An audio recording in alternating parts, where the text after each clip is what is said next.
Dual agents? What's a dual agent? Oh, people who have jobs. Oh. who work. Okay, so what we're doing is we're having a fun lunch and learn. This is going to be a recording conversation about buyer consultation. So don't mind the crunching. People are having lunch and we're just going to have a fun conversation. Is it live? Like, are people on? No, there's no. You're live. And you're recording now. It's recording. Okay. Hi, everyone. Hi. Hello. Okay, so I just new in real estate, not new in real estate. I'm a few years. Oh yeah, I'm a few years. Years, brand new. What's fairly new? Okay, so a little bit of both. I know that Carrie Douglas is a really stellar job with buyer consultations and her PowerPoint presentation. So when Sosa asked me to do mine, I was like, sure, I'm kind of embarrassed. Because legit, this is it. This is it. It's just a folder. Get it at kw.com. And then I bought a sticker and I just put a sticker on it. I like it. And that's what I do. So I either, Keep it simple. yeah. So I either bring it to Starbucks and say, this is all the stuff that we're gonna go over today, or I drop it off at their house a couple days in advance and I call them and we go over it. It just kind of depends on schedules, this thing called COVID and, you know, whatever. I like the You idea. don't of do it on dropping Zoom off ever? a Yeah. couple days Do you ahead. have digital copies of that stuff or no? No. I don't remember. Oh, you're one of those. Yeah. Do you ever do your meetings on Zoom?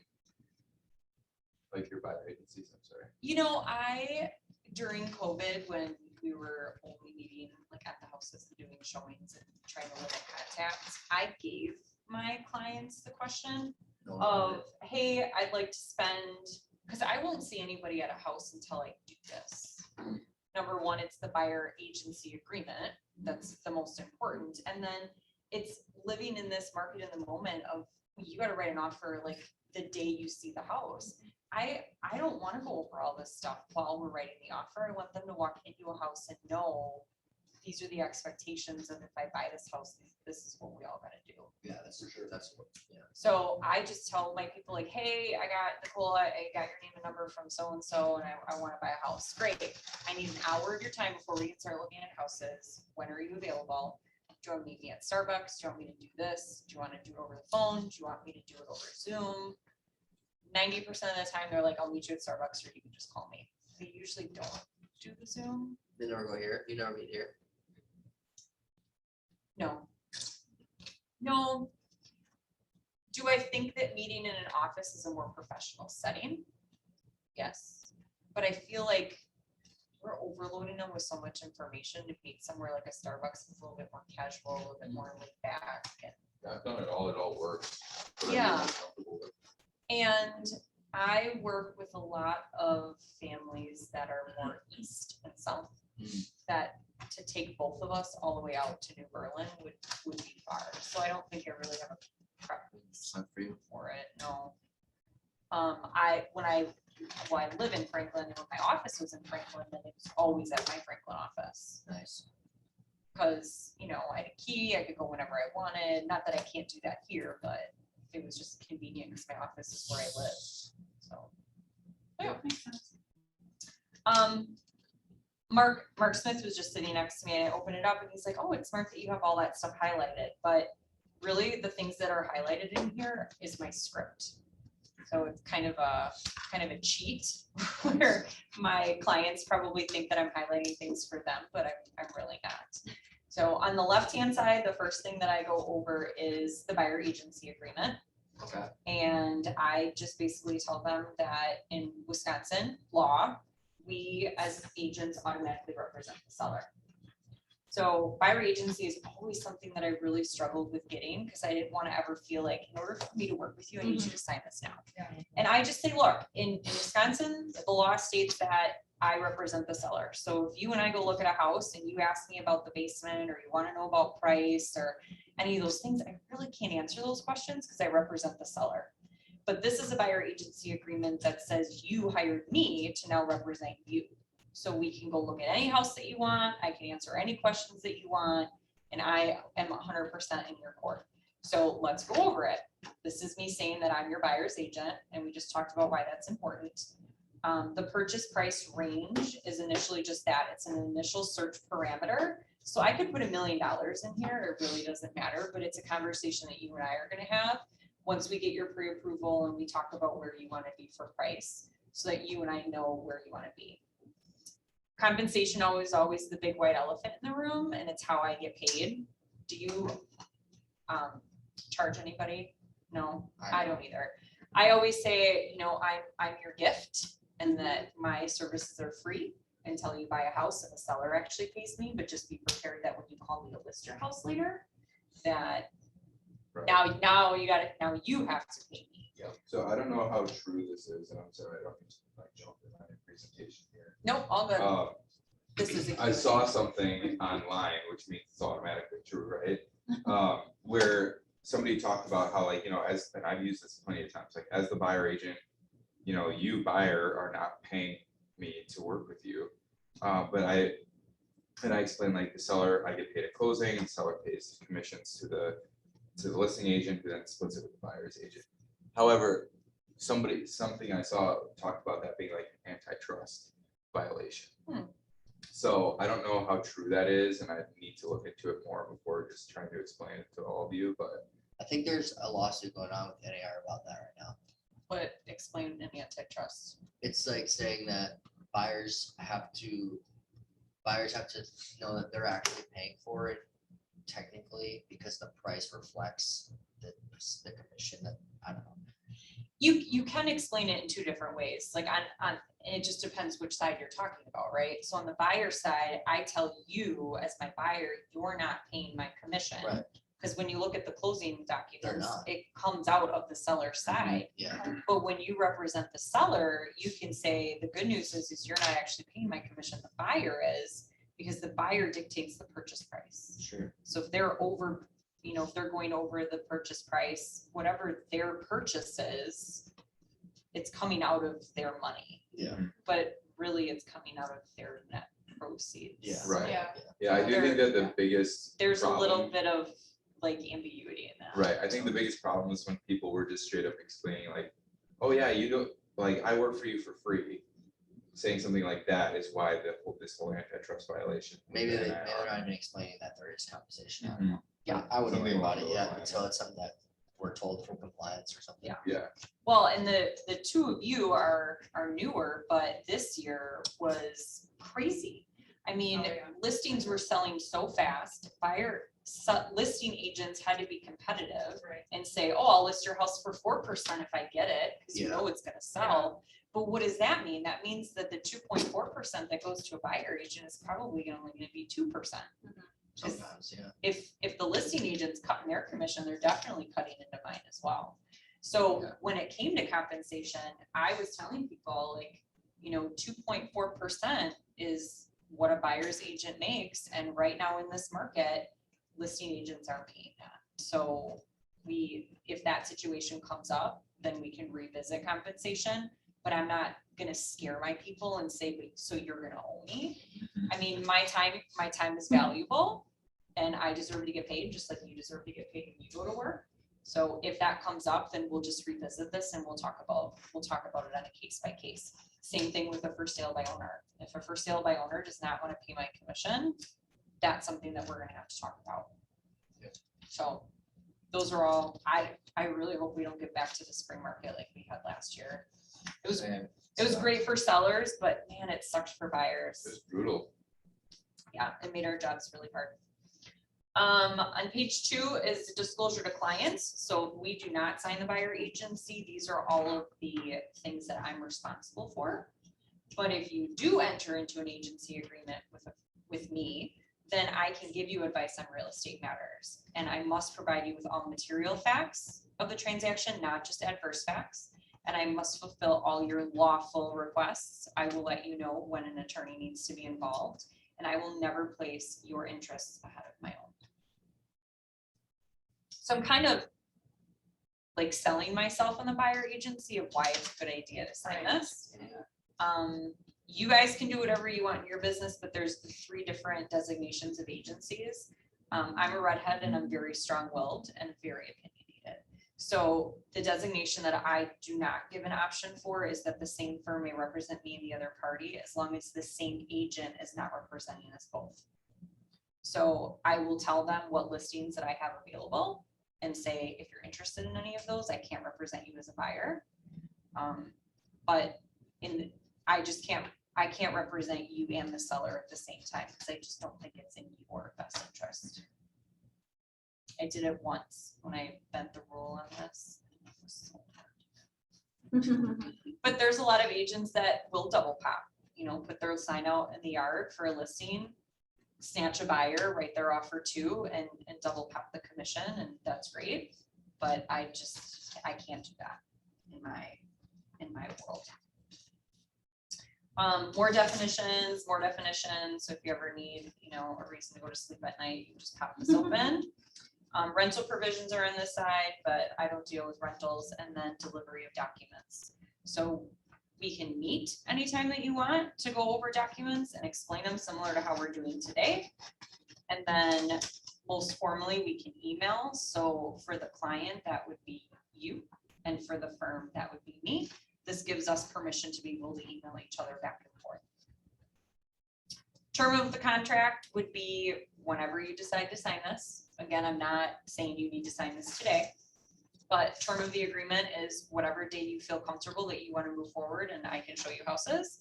And then I usually put maybe 6 months on here because if I can't find you a house in 6 months, you probably need a new agent anyway.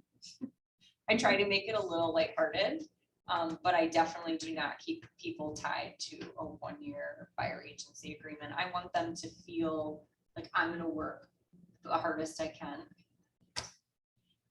I want to work really hard and show you that I promise in the next 6 months that I will get you a house or I'm not, or I won't get paid.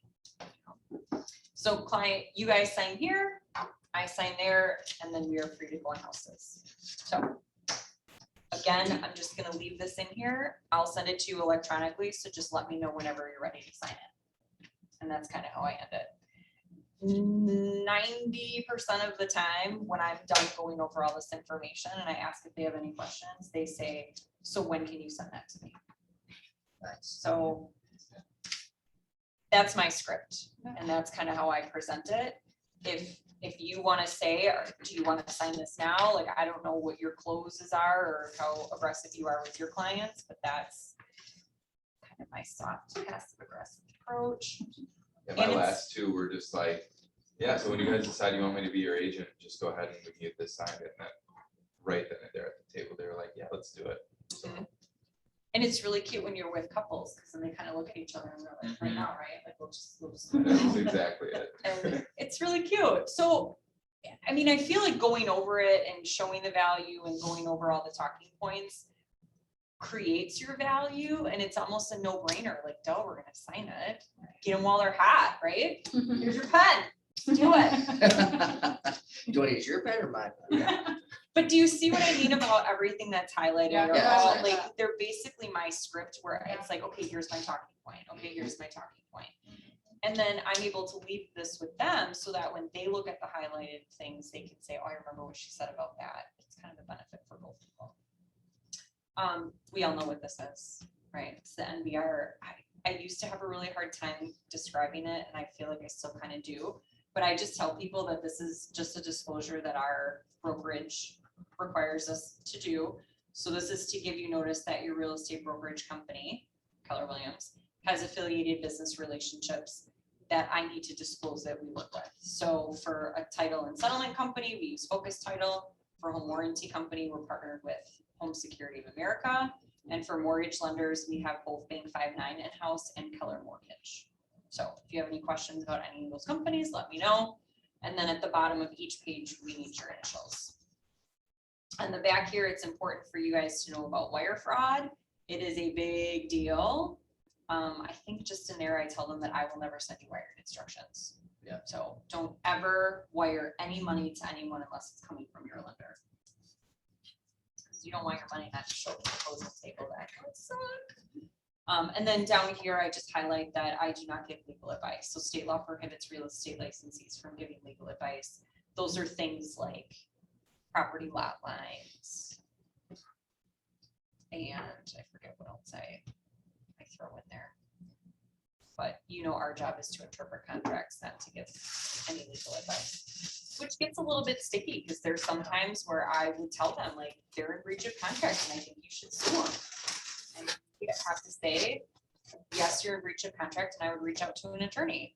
And they trust you, and they're like, well, what am I reaching out for an attorney for? What are they gonna tell me? And it's like, I can't.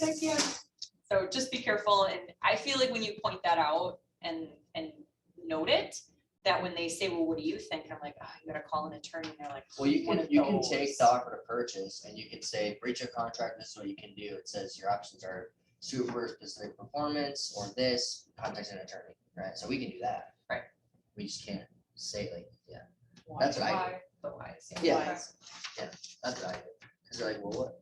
I've never had to do it, but I had to do it one time. I've shown them their options if someone breaches contract I just read it for them. Look, this is what it says. I literally copy and pasted from the offer to purchase and said, here you go. Read it and weep. Easy enough. Wah, wah. Okay, so the left-hand side is just information to get us started. Okay. Once this stuff is done, then we are gonna start house hunting. So I kind of give a break from the contracts and I get out my notebook and I'm like, okay, who are you getting pre-approved by? Do you need a lender? Tell me what's your wish list. Tell me what you're looking for, area, school, like whatever your conversation that you have with your clients on getting them started on their search. And then say, okay, so I'm gonna set up showings. This is how we're gonna confirm them, da, da, da, da. And then we walk into a house and you're in love, right? So this is the big kahuna. This is the real estate offer to purchase. 10 whole pages, 14. Yeah, it's a lot of information, but everything in here is designed to protect you as a buyer. So at the very top, we just fill in the property that we want to purchase. And then we also disclose whether I work for you or I work for the seller. Again, referring back to the buyer agency agreement. Purchase price, this is a conversation that we're gonna have based on what's going on with the house. I mean, are we up against 10 offers? Are we up against 2? Has it been on the market for a week? Has it been on the market for an hour? So this is a conversation that we're gonna have, and I'm gonna give you my best idea of what I think that this house is gonna sell for at the best price for you. Included in the purchase price, that's things like the refrigerator, the stove, the microwave, and anything that they're including outside. This could be the play furniture or anything like that. Not included in the purchase price, obviously, is any of the seller's personal property. What we don't need to include in a purchase price or in a purchase is the fixtures. So a fixture is identified as anything that's physically attached. So up here, we do not need to put the Nest thermostat or the light fixtures or the ceiling fans or things like that. Yeah. So as far as included in purchase price, do you ever do a bill of sale separately for like the trampoline, things like that? Sometimes. What would be the advantage of doing a bill of sale versus just, The lender requires it. Yeah, it makes the lender happy. okay, so they would be looking for that information. Now, Usually if I I just- was doing, if I was doing a play set, a trampoline, like kind of the miscellaneous stuff, I would probably immediately put that on a bill of sale and put it with my offer to purchase. Okay. But, sometimes included in purchase price is like window air conditioners, the downstairs refrigerator, a chest freezer. And I don't know about your experience, but sometimes lenders are like, well, if it's a basement fridge, we don't want it on there. Yeah, or TVs. Yeah. I've seen those. So, I had but an in-ground pool on a property and they didn't want like the pool equipment on there. I had to Yeah. remove it from the sale. Why?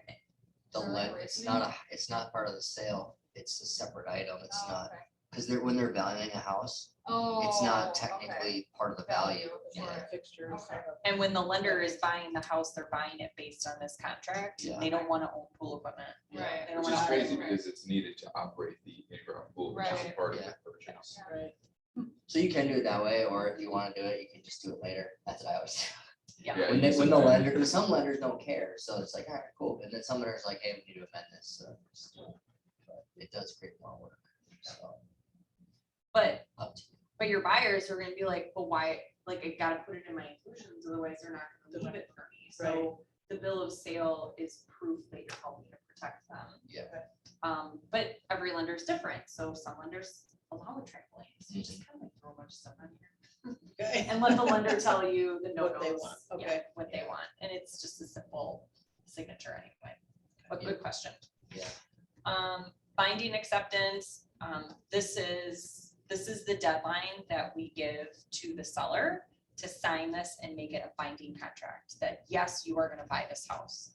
So based on the market, you have the conversation of, you know, some people are asking for 24 hours, some people want 48 hours, some people, you know, want the day of. I am not the kind of agent that's gonna put on here by 4 p.m. and I'm sending this over at noon. Like, my job in this offer to purchase is to make the best offer for our seller to not say no to it. So for me to do stuff like that is not, it's not helping you. Closing date, this is a really good conversation.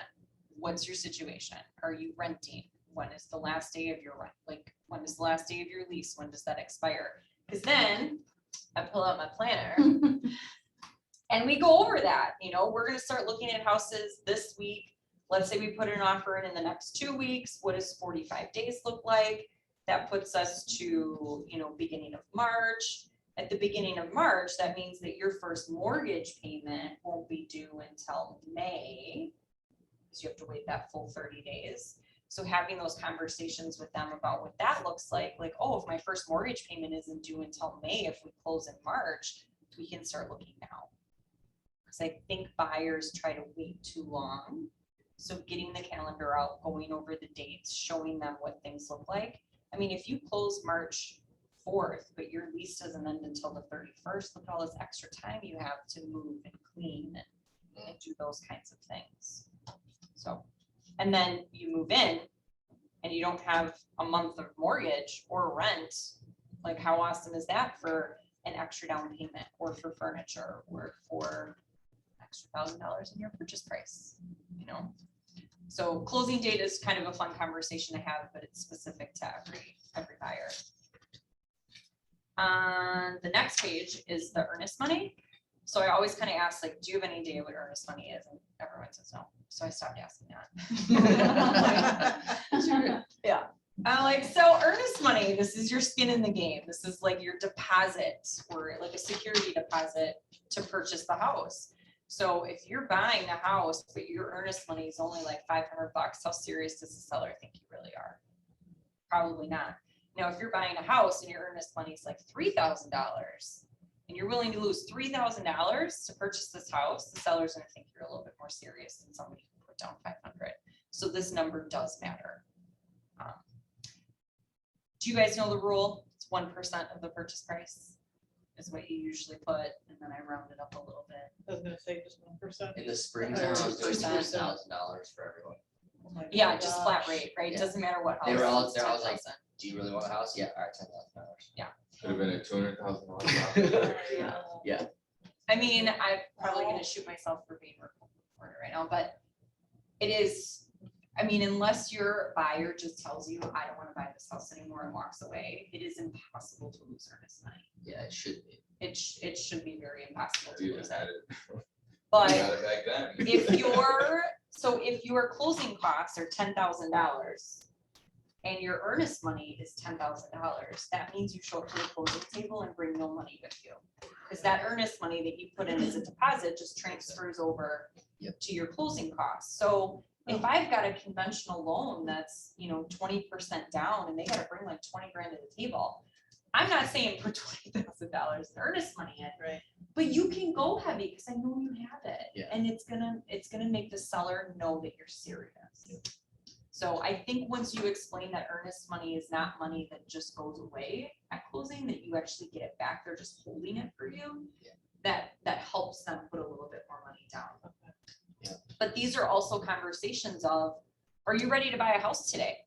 Yep. Because if we put an offer in next week, I need earnest money the day we get this accepted. I need, we're gonna go through the other stuff that you need on hand money for right away. Real estate condition report, I just highlight and says Wisconsin law requires owner of the property 1 to 4 dwellings to provide buyers with a real estate condition report. This is for anything that they know that's going wrong with this property. So the sellers have to tell you if they had carpenter ants and they had to rebuild their deck, they got to tell you they had carpenter ants and that's why they rebuilt their deck. So that is something that we will look at for every property before we sign. But they only have to disclose defects. So this whole page here talks about what a defect actually is. It's to the best of their knowledge of what it is at that present time, right? On the seller side. I think they're all liars, but tell my buyers that. So like I said, this offer is full of protections for you as the buyer. And the first thing that we're gonna do is have earnest money down, okay? So we get an accepted offer, earnest money is gonna be due within 1 to 2 days. I usually make it super quick right now. And if I need to go pick it up and drop it off, then that's what I'll do. But the next thing that we're gonna do is schedule our inspection contingency, because we need to make sure that that house doesn't have any secrets that we don't know about. So this will get scheduled right away. A home inspection from the guy that I use is about $350. So outside of earnest money, just be prepared that they're gonna want their money right away too. It needs to be scheduled ASAP, because it says right here that the buyer should provide sufficient time for the home inspection and or other special inspections for follow-up. So the home inspector that goes in is a general home inspector. He's not a plumber, he's not an electrician, he's not a roofer, he's not a foundation guy. He is a general home inspector to say, hey, the roof doesn't look good, you need a roofer. Hey, that foundation, the walls are moving, you gotta get somebody over here to look at that foundation. So if I put 7 days in here for a home inspection, then we gotta get that inspection scheduled ASAP so that we have time for a foundation guy to come over. We have time for other people. I do not like it when my buyers sit on this. And So the 7 days would include the general plus if they need foundation. correct, Okay, got it, correct. You said it. It's a competitive market. And if I have an inspection contingency on here, they don't want to be off the market any more than a week. If I we go- have had 7 days done before. Yeah. It's quick, but Yeah. it's doable sometimes. And there have been times that I have won offers because I reach out to my home inspector and I'm like, hey, I'm submitting an offer that should be accepted tomorrow. When can you get a home inspection done? So let's say tomorrow's Tuesday, he can do Wednesday at 8 a.m. So I'll send over my offer and say, just so you know, I have like a home inspection scheduled at 8 a.m. I need an accepted offer. They're like, okay, well, she ain't playing. I mean, sorry. We got 1 day to figure out if it's not gonna work. And MLS states that you don't actually have to put your house under contract. I think it's like you have 48 hours to put it under contract. So, I mean, you could sit, wait for the home inspection and still stay on the market. Even if there was a accepted offer, you can still, like, you don't have to put it. Well, like I said, there's sketchy agents that, I mean, it takes 1 day to get through a home inspection. Right to cure, I always give the seller the right to cure. It's the most attractive. But then I always kind of talk about the liability of getting through the defects and issuing a notice. If they have other questions about that. I try to keep this as general as possible without getting too in-depth about the differences and then what's a notice and I don't have that here and what does that say and how does that work and things like that. So I just really generally say that we give the seller the right to cure. Because imagine if you were selling your house and some buyer came in and said, you know, but I want my plumber to fix it. Well, it's still your house, right?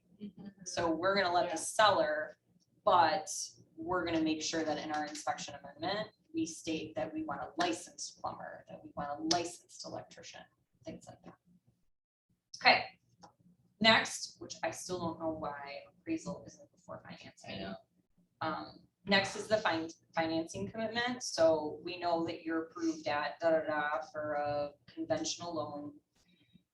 It's really hard to do this upside down, but I have to put your loan that's on here and your lender and I will become besties during this whole process. So I'll have a good relationship with him and her. And then the financing selected shall not be an amount less than X amount. And then I always talk about like, what is your down payment and what are you prepared for? Because I don't know if you guys noticed, like pre-approvals just say, here's the number you're prepared for. There's no interest percentage on there. There's no like 3%, 2%, nothing. So sometimes I like to talk to my buyer about that and take notes so that I know how to fill this out when the time comes. I talk about how many days it's gonna take so that we can get to the closing. What's important on here is that initial monthly payments of principal and interest shall not exceed. That number is not your monthly payment.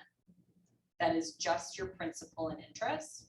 Because some people, when I was very new, would come to me with this piece of paper and say, my lender is telling me I have to pay this much per month, but you wrote this much. And I was like, well, note to self, lesson learned. This is principal and interest and does not count your home insurance, does not count taxes, any of the other extra stuff, PMI, any of that. It's just your principal and interest payment. So this number will go up.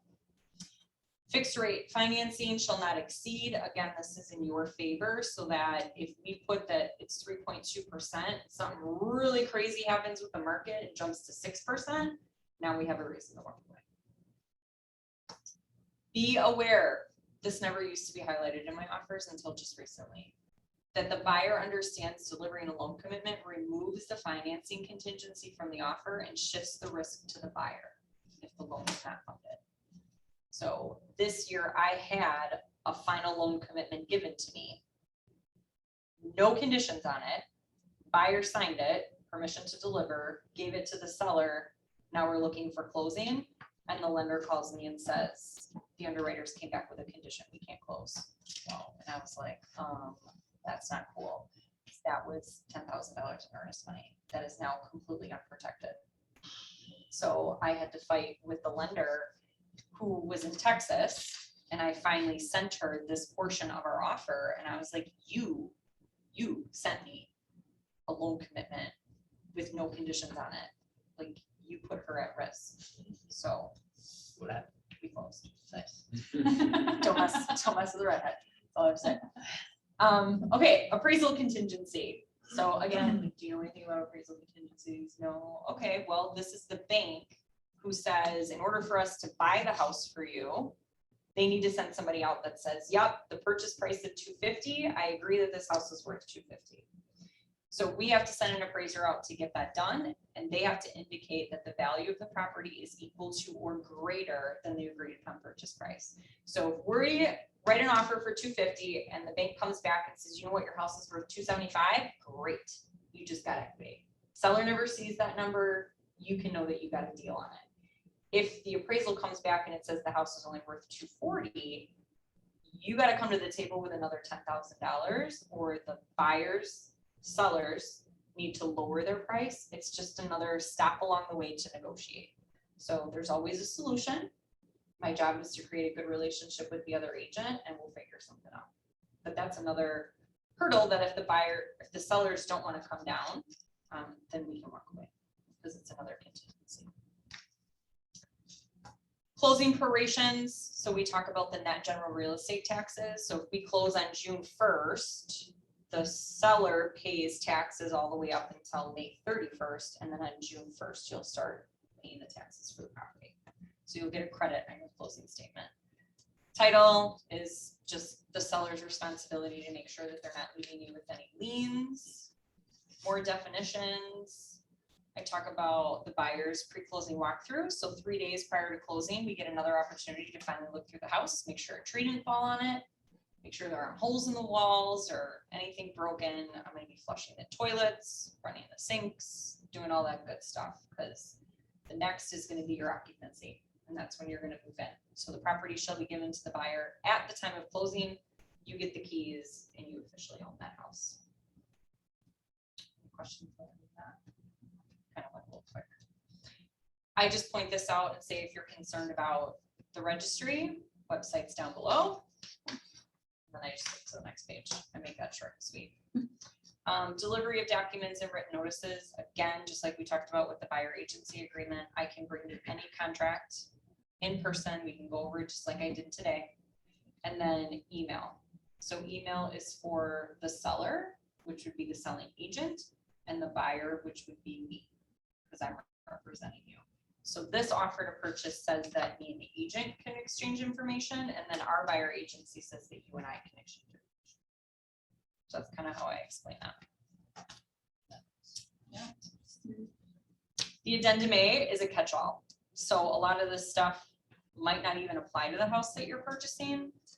Home warranty, I don't include in offers right now. Market in the moment right now, I'm not asking the seller to pay for a $500 home warranty when we're basically giving the seller everything that they want. That is something that I'll probably negotiate after our home inspection, if we can have one. And if we have older mechanicals or an issue with anything, that's when I usually like to add those in. An association fee if we have a condo, well, water, well system, if we are purchasing something out in the country. We go through, where's the pooper on here? Oh yeah, there it is, in the sanitary system. The mound, these things are so weird. Like they took them from underground, now they put them up top. Yeah. So people are like, what's that? I'm like, Really expensive hill. VA, if I'm working with a VA, I kind of talk about what that is. Underground storage tanks, basement fuel oil tanks is actually something that I've been seeing a lot lately in houses. Just abandoned oil tanks that have been converted to gas. Weird. But even if we don't check anything on here, I still fire initial and fill it all out. There's a lot of other disclosures and stuff that help protect you. So these two things you're gonna see for sure. Lead-based paint, that real estate condition report that we had already talked about. And then that's it. Questions? So you don't do anything with the HSA.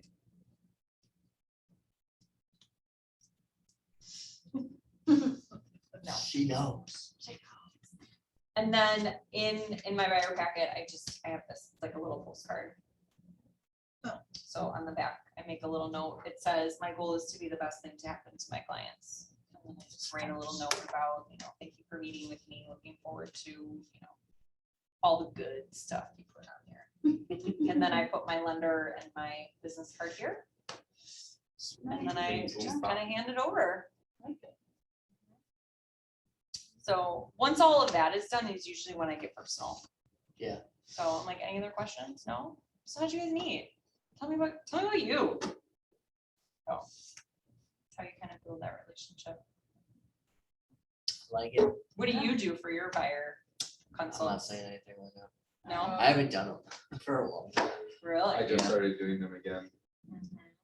And mine is very similar to Carrie's, and your old one was Well, very similar to So it Carrie's. depends on the lead source, because I've closed a lot of internet leads. So like we start out at At a the house. house. Yeah, That's super hard. it sucks. Yeah, but But it worked. you've had some major success with internet leads. Yeah, for sure. I mean, I had 6 closing in December alone for internet leads. Which is crazy. It's- Like Zillow or Yeah, where's your Redfin, internet? Zillow, Okay. Realtor. and I've Realtor. I've had a lot of success this year with Realtor.com. Op City even. Yeah, I haven't done any Op City, but Redfin I had some good success with, but I don't recommend them. Yeah, Very. it's not a great way to build a business, but it's a good way for income if you don't have a lot of deals. But if it's like a referral or someone I know personally, then I either will meet like at my lender's office with them. So we'll kind of both do it, which is kind of cool. Nice. And it's similar, I don't go through that, but I think I will. I like that, going through the contracts. Because a lot of times it's me explaining it while we're at the offer, For sure. and it's not fun. Sometimes I'll explain the contracts and then I still answer 100 questions, so. Yeah. So it's like, Setting the expectation is good, but I mean, I've kind of learned to do that while we're seeing houses too. Yeah. Because that's, if you get internet leads and you work internet leads, you kind of have to. Because you can't be like, oh yeah, we can look at the house, but first, Yeah. let's meet for an hour. They'll just hang up, call the next Exactly. person Yeah, who's gonna but- get them into the Yeah. house. exactly, I just got a referral from a friend though, and when you have that somewhat of a relationship already, just through another person, And it's so easy to just be like, yeah, let's meet. Yeah. But internet leads, it's a different story. But what I'll usually do is, hey, at the house, I'll be asking all these questions, and then I'll be like, especially if they're a first time home buyer, what the next good step for us would be is to meet and talk about the whole process, talk about the market, talk about all the contracts, what they look like. So that way, when you do decide to make an offer, you're not just blindsided. So I have done that, and then that works out way better. Well, and this, going through the contracts really stemmed because just by happenstance, everyone that I worked with in like the first 2 years of me being in real estate was a first time home Oh, buyer. yeah, for sure. So they had no, I Mhm. mean, this is the first time they'd ever seen a contract of any kind. Yeah, So the last thing I want to do is send them 37 pages of contracts that says sign this on the biggest purchase of their life Yeah. and never having seen it before. So that's kind of why this started and it's worked for me and Yeah, I that's haven't fine. deviated I like really. that. How long does it typically take you? Because I talk a lot, an hour. An hour? Yeah, I was gonna say, I have a hard time keeping it under an hour. Like, I've tried my best to be like 45 minutes. And the last one was like an hour and 9 minutes, but it's like, when you have a relationship with someone like a referral type style, we're talking about the person who referred, we're talking about what they do, all that stuff, so that just, keeps it going and going, which I don't But on the mind. flip side of it, we work in a very relationship-based business. For So sure. there's the people that we know that we can't stop talking to. And then there's the people that we don't know that we just need to be building that relationship with Yeah. and spending Yeah. more time with. Yeah, absolutely, which I don't mind it being an hour, but it's definitely, I would always, going forward for myself, I'm always going to set the expectation. It's like, it's probably gonna be an hour, most Yeah. likely. Yeah, That's good. well, that's how I say it. Like, I just need an hour of your time Yeah, to go over the contracts and get you guys ready to purchase a house. Yeah. Because it's crazy out there and I don't want you to not be feel prepared. I just lead with a very education-based like mentality, I guess. And so I'm do you talk about just- the market at all during your process? Like, this is what the market's like right now in terms of, I know you kind of mentioned it with purchase price and stuff. So you All of kinda it. just Do it while you're going through. Yeah. Yeah, In this market, this is where we, like, a purchase price is the starting line, not the finish line. Earnest Yeah. money is usually 2%. What do you got for a down payment? This is where we need to be at. Yeah. Because when we're writing the offer, I don't need them to be like, oh, what do you think for earnest money? Oh, $500. No, not in this market. Nope. I already had that conversation. yeah, Like, that's they're ready. Yeah, And if I you didn't always get that- kind of pat myself on the back a little bit because, I won't write an offer in the house. I need you to get in your car. I need you to drive home. I need you to think about it. I need you to call me when you get there. I need to know about what you think for purchase price so we can have a conversation about it. I need earnest money and I want to know a closing date. And they'll call me back and they're like, all right, so for purchase price, I want this. For earnest money, we want that. And they're like ready and they're mentally prepared and like, I pat myself on the back and I'm like, heck yeah. That's good. Like they want this house, they're ready to do the things and we're gonna get it. yeah. Cause I want them to be excited and not scared or nervous or like, oh my God, I'm about to buy a house. So that's always really fun, but you can't get that from them unless you talk to them about it first. Yeah. So whether it's this way or your way or Carrie's way with a PowerPoint presentation, it doesn't matter. Yeah, I will You just say, gotta I find your like way. the PowerPoint presentation sometimes, but other times I think I would like it to be more like this, maybe a mix of both. Do you I- have your computer there and you're like showing the No, slides or I'll they're print out the printed? documents. Okay. I have my computer there sometimes to go over, like, if I'm talking like certain markets with them, I'll pull up the MLS and we look through a couple things just to set expectations, and then I'll even show them how much is under contract compared to what's not under contract, which is always like not much at all. Yeah. One other thing that I've been doing recently is like, Carrie does this too. I'll go over like actual like market statistical summary in certain areas that they're looking at. And this was actually really good. One of my most recent buyers is they were looking in Waukesha, New Berlin, and Muskego. I got the statistical summary and they ended up purchasing in Waukesha. Well, almost, for closing in about 2 weeks.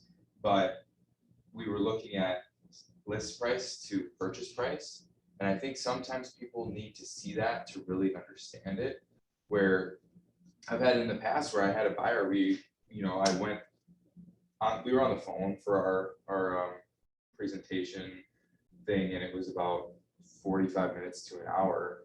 And we were talking about how crazy the market is, what we need to do in order to win in this marketplace. And then once we got to getting her first offer written, she wanted to go 10 under asking. So I'm like, what did I do wrong? And I was trying to think back. I'm like, we talked about expectations. We talked about all of this. Some people do need to experience hurt, I guess, in order to Yeah. win the next time. But these buyers that I had who are now gonna be closing in Waukesha, literally, I showed them on average this year, the purchase price, the list price, to purchase price was 3% higher. The purchase price was 3% higher than the list price. And that's for an average looking house. For the house that you guys want, which is completely done up and beautiful, we might need to go It's the higher than 3%. HGTV house, Right, yeah. which they are purchasing an HGTV style house, which is great for them, but like, they knew when we had to get to the, writing the offer, that they had to go heavy, and we beat out like 4 other offers, and they lost on their first one. Even though they were strong on it, it just, it was a really competitive house. But they got it, and it's because they were willing to play hardball, where, I don't know, I feel like sometimes when people can see that market data, sometimes that helps, but not everybody needs that. Sometimes you just have a conversation with them and they get it, and they're like, yeah, we gotta do this, we gotta win. So I guess it's not always a one size fits all, but I think the presentation should be going over contracts, all that kind of stuff. It's really important, so at least they know what they're gonna be up against pretty soon. Well, I feel like you're throwing a lot at them at that Yes. moment. You but- literally took the words out of my mouth. Yeah, but you can at least say, you remember, we did talk about this. Let's just reiterate, talk about this again. There was a lot I threw at you at the presentation. That's why I try to keep this as general as Yeah. possible and not go into depth on too much stuff. Because I could put an amendment, an inspection amendment in there and like what that looks like and how we do that. We can put notices in there, we can do the permission to deliver when we get to financing. But all that stuff is just fluff. Yeah. This I is can the remember it. meats and potatoes on how we're gonna get an accepted offer. The appraisal, the financing, the inspection, all the stuff in between is for later. Have you had any buyers waive inspection this year? Yes. Yeah, during the spring market, I had 2. I had like 12. Yeah. I don't like to do I that. hate it, but Yeah, I always tell them like, look, at that time, I'm not telling you to do this, I can't tell you to do this, it is my duty to tell you to get an inspection. So this is your choice, and then of course there's special language that you put in the offer to also protect yourself again. But sometimes they are like, we want this house, screw it, let's do it. yeah. think I'm like, take the emotion out, I don't really know how to do that. I don't know. we can always cut it. I'm just kidding, but If they convert any of them. Well, I had all the